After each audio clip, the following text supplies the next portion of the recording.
Welcome to the Soul Grit Podcast. I'm Ann Taylor McNeese, and I'm a licensed marriage and family therapist.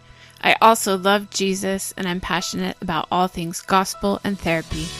I created Soul Grit to be at the intersection of mental health and Christian faith. Christ followers need a place to ask questions and get answers about mental health. Join me as we dive into real stories and real questions from people who want to honor God with their hearts, souls, and minds.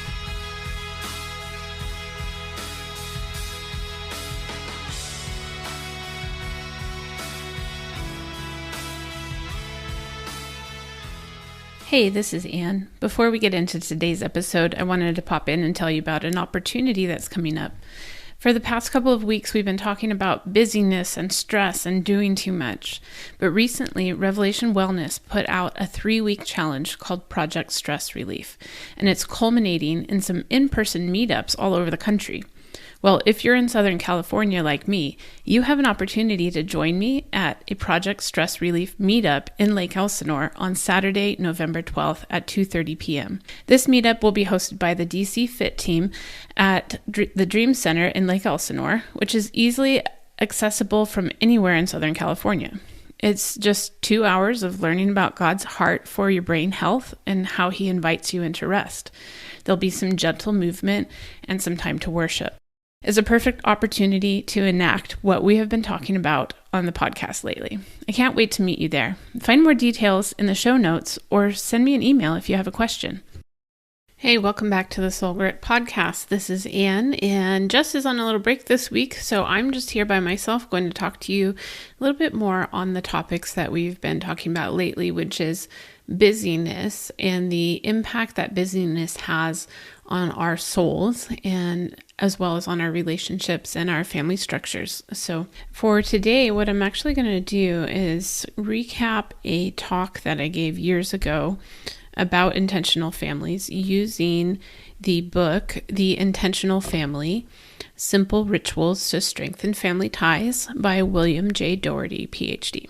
And as I mentioned on a previous episode, Bill Doherty is a researcher and therapist based out of Minnesota. And this book that he wrote years ago is actually really groundbreaking for me. Not that I didn't know these things about how to have a healthy family, but having somebody write them out and show me exactly how to do it was really important. So I'm going to go through, just add some quotes from the book, as well as share with you how that would look in my family system, or maybe your family is like mine or different than mine, but we'll go through some different options on how to make that work in your family. So first, I'm going to share with you this quote so we can define what an intentional family is. An intentional family is one whose members create a working plan for maintaining and building family ties, and then implement the plan as best they can. It creates a pattern of connecting through everyday family rituals, seasonal celebrations, special occasions, and community involvement. It has the discipline to stick with the good rituals and the flexibility to change them when they're not working anymore. So I'm just going to flesh out a couple of points from these 3 different quotes from the Intentional Family book. One is that there needs to be a working plan. So we don't get to just fly by the seat of our pants when we're in a family. We actually have to think about it and make a plan for it. The goal of our plan is to maintain and build those family ties. So connection is at the root of all of this. And we know as Christians that our connection to God is our most important connection. And then our connection to the people that He's put in our lives are our most important ministry. And then we just do the best we can with the plan. And the next part of that quote talked about how there's the everyday stuff, and then there's the big stuff like holidays and special events. And so we have to have something that works for both of those. And then also that sometimes we'll pick something that's good for a while and then it stops being good because maybe our kids got older or we got involved in different activities, we changed jobs, we moved houses, things like that. So we're able to keep the good, throw away the bad as things change. as we go on. Another definition I'd like you to have is what Doherty calls the entropic family. And it says, like you might know this word from your science class, entropy. That's like when things are falling apart, right? Doherty wrote, through lack of conscious attention to its inner life and community ties, an entropic family gradually loses a sense of cohesion over the years. So, like I said earlier, if we're not working on being connected, we will become disconnected. That's the inertia of a family. So the forces pulling on families are just too strong in the modern world. And that's what the last 2 episodes of the Soul Grit podcast have been about, that there's too much going on, whether that's baseball or church commitments or just the amount of homework that our kids have now, the amount of hours that we have to work to be able to pay our bills. There's too many pulls on our families. And so some other ways that our society creates these entropic families is that we don't really have a lot of support for couples to make marriages work. We don't have a lot of support for parents to make child rearing work. We'll see even in other countries, they do better with things like maternity and paternity leave, or creating flexible schedules around what our kids need, being able to prioritize marriage over other relationships or responsibilities. So we see in our society that we have really high expectations on everyone, but very little guidance. We know we're supposed to be doing better, but nobody tells us how to do it. And then a lot of the family rituals that we would like to have, or that we saw in previous generations, are just blocked out by how tight our schedules are, how much we rely on technology, how we get involved in consumerism. I like this quote that I don't even know where it came from, but any sport parent can understand. It says, everyone has practice, so we can either have dinner at 4:30 or 9 o'clock. So if you have kids that are involved in any activities, or you yourself are trying to be involved in any kind of activities, you realize that there's no longer a convenient time just to have a family dinner. I've worked with a lot of families that have their kids going in lots of different ways, and so everybody's just heating something up when they can, or everybody in the family is eating a different item that they prefer because there's no time just to sit down and all share out of the same pot of soup, you know. Next, what we need to talk about is what is a good ritual. And so ritual is kind of a funny word because we think of it in terms of maybe like our spirituality or religion, or we might tease people about having specific rituals around certain things. But really, our families do need rituals that are repeated and coordinated. So they need to be predictable for our kids, and for ourselves. We will feel more at ease when we know what to expect. And we need our rituals to highlight our connections. So the times when we're talking and laughing together, or sharing physical touch together, those connections are really important for our rituals.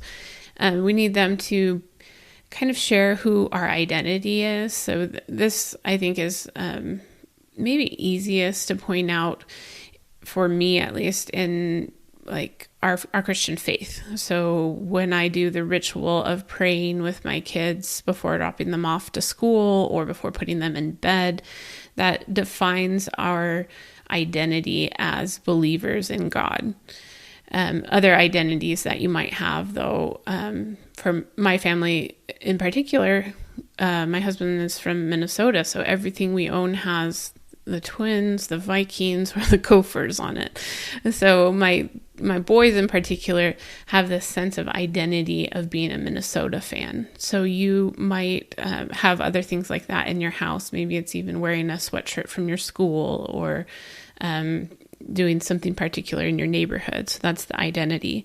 And also that your ritual is a way to enact your values. So we do these certain things because we have these values. And when we do the ritual, it reminds us of those. So there's different types of rituals. One is a connection ritual. That would be like what do we do to reconnect when we have been apart, or even if you haven't been apart, but maybe you've been doing your own thing. Say my husband's working in the yard and I'm cleaning the kitchen. How do we reconnect after that? Or you've been at work all day and you come back home, that little peck on the cheek when you come back home is part of your connection ritual. There's love rituals that happen between couples or special people, and there's also community rituals, which you might see if you're involved in an organization. You might recognize certain quotes or phrases that they say all the time, or you might have say at church, that when you come in, you don't sit down, you stand up because worship is about to start, something like that. You have these rituals that happen in that specific community. Because we're talking about busyness and we're all so tired and worn out, I just want to share how weary parents can actually do some of these rituals. One is just make better use of the time you already spend on family activities. So, for example, when I drive the kids to school in the morning, I have 7 minutes of captive audience. And so we can just use that time to listen to the radio. One of my kids usually has a book open or might be talking about what's happening during the day. But starting last year, when they went back to school after COVID, I started using that time to have a discipleship time. So I always pray with them for their day, but we also try to memorize a verse of scripture, or we talk about a concept from the Bible. So that time, I already have to spend that time driving, and now I spend that time driving and discipling my children. And then sometimes you have to actually carve out time from another activity that's using more than its fair share of time. So for example, I already shared this, that I feel like baseball is using up too much of my time. And so during the time when one kid's at baseball, I might be having a special time with one of the other kids. Or for me personally, like last night, I had to be at a baseball game, but half hour early. I don't need to be there that early. Only the kid playing baseball does. So I used that time to walk the field, and I had some time to pray and worship and take care of my body during that time. There's more information in the book about rituals. I'm not going to go into it that deep because I think that will get lost here in the podcast form. But I do encourage you to look through this book when you get a chance. So if you were just to have a time to practice about creating rituals of connection, I want to give you a couple of different examples. And as I'm talking through my examples, I want you to think through what it would look like in your specific context, in your family. So for example, meals. We have typically 3 meals a day. 2 of them don't have a lot of ritual around them because breakfast and lunch are typically on your own at our house. But the third meal, the dinner time, is usually a meal where there's more connection. So part of the ritual for our family will be dinner's 5 minutes. Dinner's happening in 5 minutes. I need you to go wash your hands and get your drinks. That's everybody's responsibility for themselves. So you might include setting the table or lighting a candle, something like that. In our family, it's wash your hands, get your drinks, and sit down, because I typically plate the food for everyone and then bring it to the table. And then during the meal, there's always going to be a prayer, and typically my husband prays for the meal. Then during the meal, we might have some conversation about what was happening that day. I might highlight some things that the kids have already shared with me, but they haven't shared with their dad. And, just try to get the conversation going. And then we kind of make a plan for what the rest of the evening is going to look like. Who's still got homework, who's needs to take a shower, who's helping with dishes, those type of things. Same thing happens at bedtime. So when the kids were little, we really worked on creating this ritual around bedtime, which would include 7 o'clock, you go get in the bath. parents have to help with bath at that time. And then we put lotion on, we put jammies on, we brush teeth, we read 3 books, we say prayers, we sing a song, we go to sleep. So that ritual really helped the kids wind down and know to have that predictability of this is what my evening is always going to look like, and then that helps with their sleep routines. It also is a chance, like I had mentioned earlier, to enact those values. So at night, the last thing we do before we close our eyes is we pray. And so that's sharing those values with the kids. Other areas that you might think of coming and going. So when somebody leaves your home for, a game, work, a school, shopping, what happens when they leave? Do they say goodbye? Do they give you a kiss? Do they give you a hug? Do you rehash what's happening?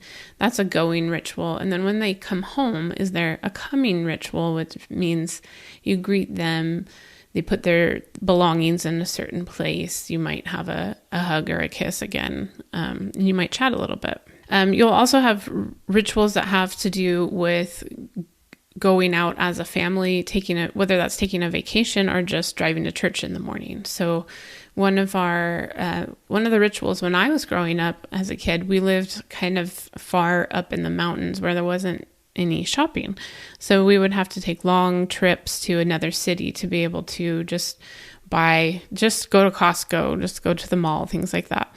And so one of our rituals upon leaving town was always visiting the bakery, and we would enjoy donuts together on the road. For my family now, one example would be when we get in the car on Sunday mornings to drive to church. This can be a really aggravating time for a lot of parents and for children as well. When everybody's trying to rush out, you want to go in church and be cheerful and worship God and all of that, but it tends to be a time when there's a lot of anxiety and bickering for families. So what we've implemented now is I keep a book in the car that everyone enjoys. And as soon as we get in the car, they say, "Mommy, can you read?"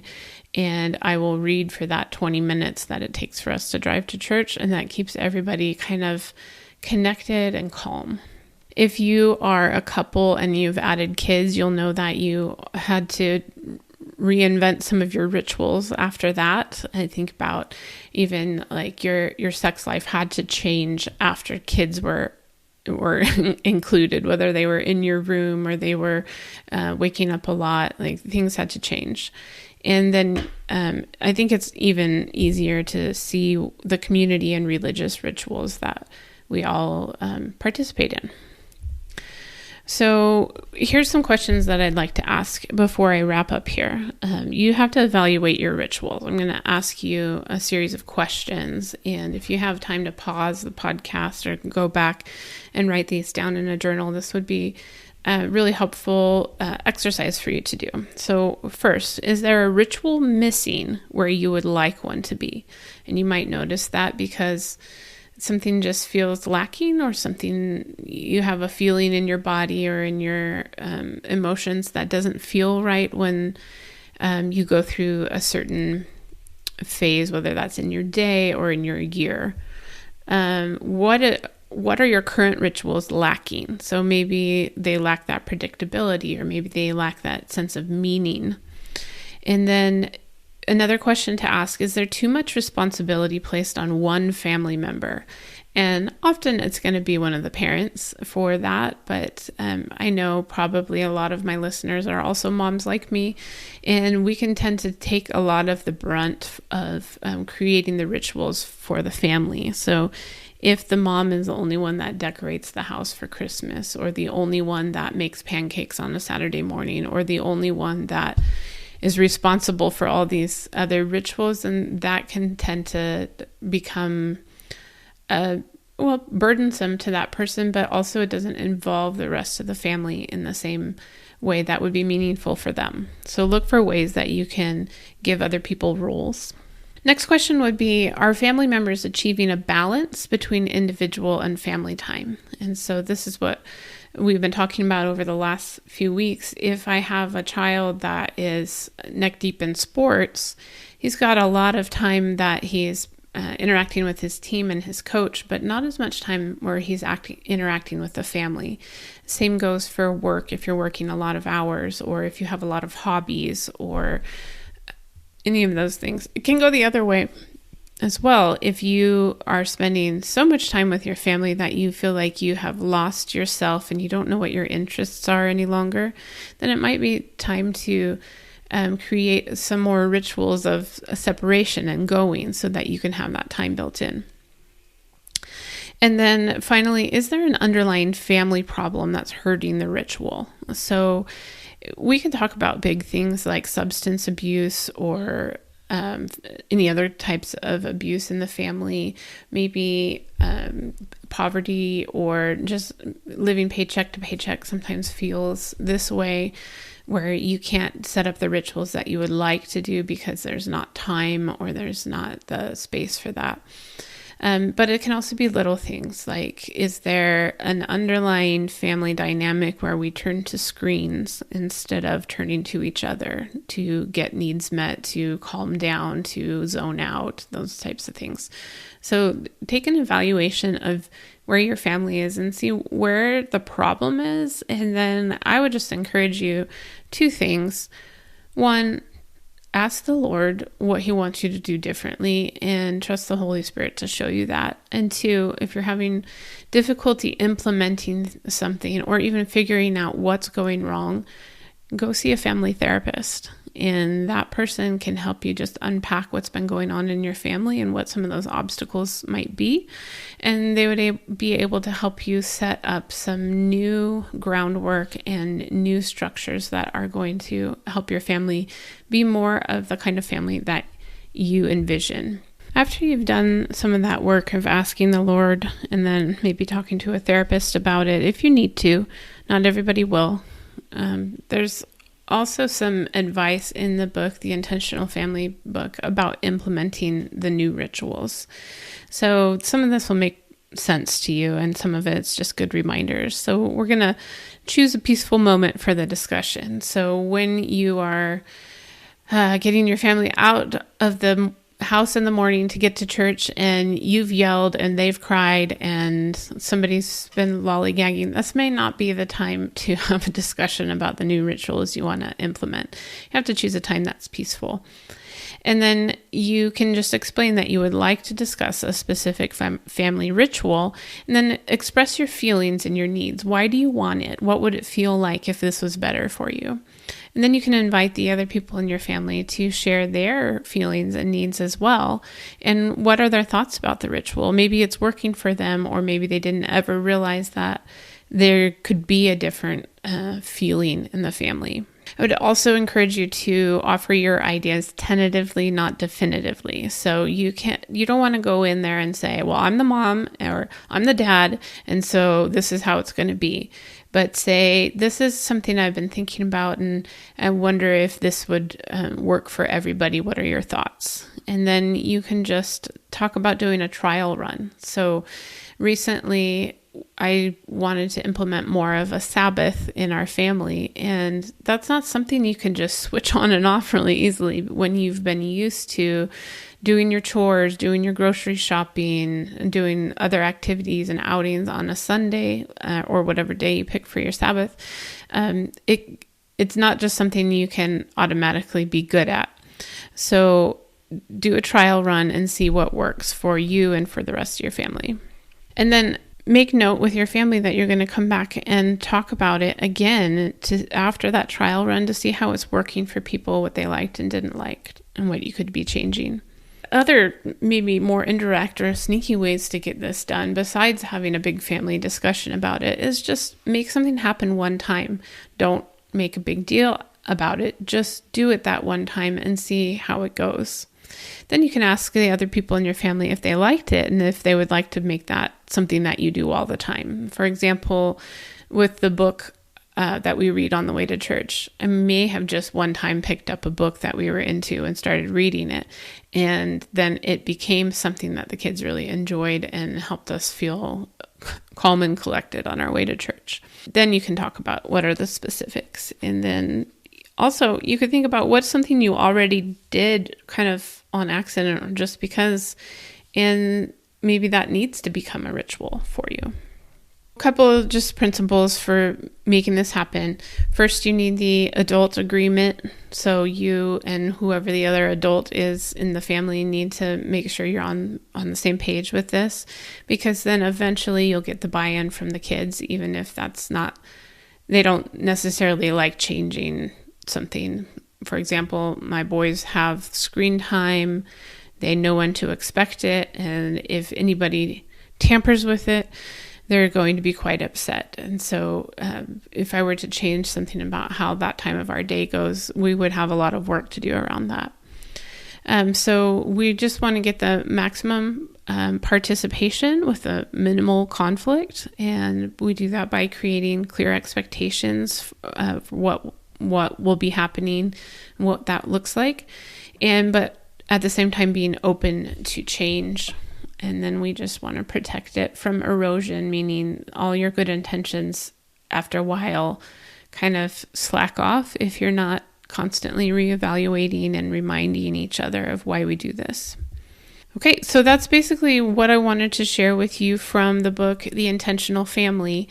I do encourage that you read it because I don't own any copyrights to that material. It's not something I created myself, and I just thought it would be helpful for you. If you're like me and you're in a season of busy parenting, you may not have a lot of time to read books like this. And so sometimes having somebody else give a recap of it can be really helpful. So I'm offering that to you out of a heart of service, not trying to make any money on that or use copyrights in a way that would be inappropriate. So I encourage you to go buy that book if you can, or listen to it on an audio platform, and just see what you could gain from that.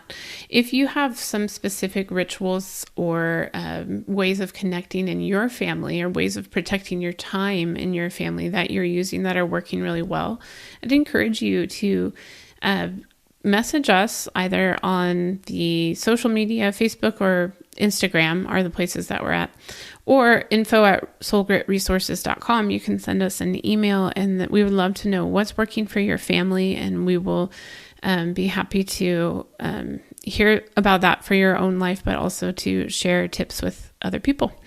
So I hope this was helpful for you, and looking forward to a couple other episodes in this series where we're going to be talking about rest and Sabbath and just making our best effort to follow God in this busy, busy season. Okay, thanks for being here. The Soul Grit podcast is a production of Soul Grit Resources. You can find more at soulgritresources.com or on the socials at Soul Grit Resources. You can email me at info@soulgritresources.com.